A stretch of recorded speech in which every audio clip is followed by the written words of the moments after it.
Hello guys and welcome to the channel. Today I'm going to show you how you can transfer data from your Android phone to another. So in the first step you have to open the Play Store, then look for the Send Anywhere app. You have to install it on both devices. So we have to open it now.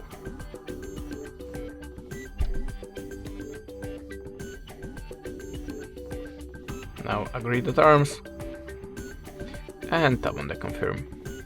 Choose continue and add permissions to the files.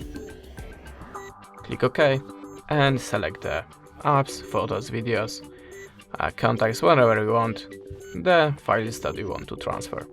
Now just bring the second phone and click the receive. Now tap on the send icon here, choose OK, and there we have a code. So we have to we have to input it and on the second device and click receive. And whole process starting automatically, and now we are in the transferring data process. And that's it. Thanks for the watching, leave us a subscribe or a comment, and goodbye.